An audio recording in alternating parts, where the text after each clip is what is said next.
Ayan mga kaprobinsyano, wash out po. Ayan, for today's menu po, ayan magluluto po tayo ngayon ng adobong puso ng saging with that twist with gata. Ayan, ituloy natin yung pagluluto. Slice na siya ng paganyan para para mapakuluan natin siya ng mamaya. So, ayun, hindi naman ganun kahirap. Parang iadobo mo lang siya ng parang iadobo mo lang siya ng adobo, normal na adobo. So, ganun lang siya kasimple. Pakuluan lang siya sa mainit na tubig. So, ayan, pinapakuluan na natin. Tingnan natin kung ilang minutes na ba. Siguro, lang. Pakuluan lang siya ng mga ilang minuto lang. 5 to 10 minutes lang. So, ayan. Strainer na natin para mahiwala yung katas sa mismong laman ng pinakuluan ng puso ng saging. So mamaya lang natin yan, i-saute lang natin. Huy, sana ako sa saute.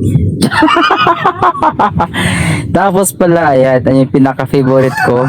Kailangan natin paano ng paliguan ng sili para lumabas yung yung totoong anghang ng natin, yung masarap siya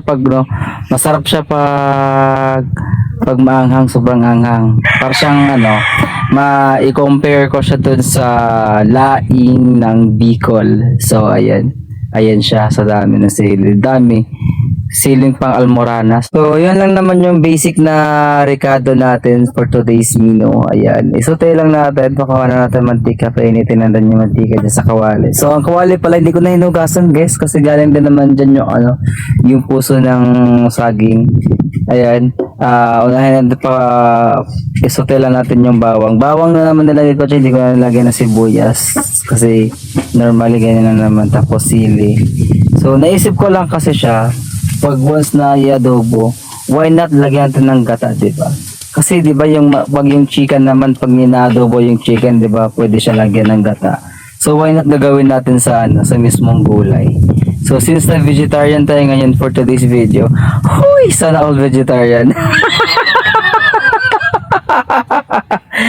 So ayun lang, ilagay natin yung dahon ng atis. Dahon ng laurel po yun guys, di po yung dahon ng atis. Naka-etsura nun na adobo may dahon ng atis. Walang iya ka.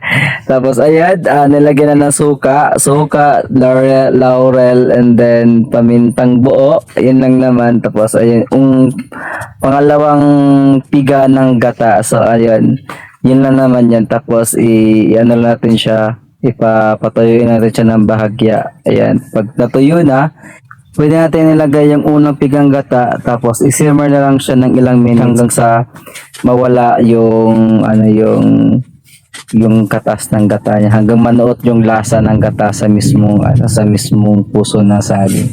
So ayan, pag ganito na yung itsura, ayan, luto na yung, pwede na siya guys. Yun na yung tamang para sa akin, yung tamang ng luto ng ganito. So kung gusto niyo naman medyo may masarsa, ayan, pwedeng hindi ituyuin. Nasa inyo na po kung anong preferred niyo na, kung gusto niyo yung lutong ganito, nasa inyo na po kung anong preferred niyo, kung yung masarsa ba or yung gayetong tuyo. Kasi mas gusto ko yung gayetong tuyo para hindi siya ganun kaumay pag kinakain. So ayun na finished product. Uy, sana may finished product. Charot.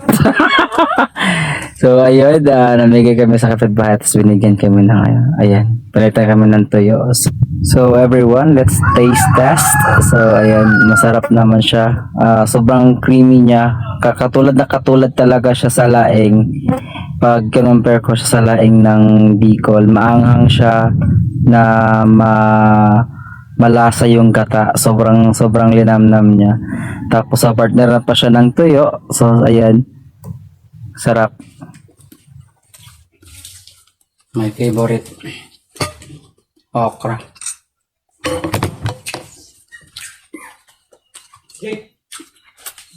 At yun lamang mga kaprobinsyano, maraming salamat sa panonood at pagsubaybay sa aking munting video.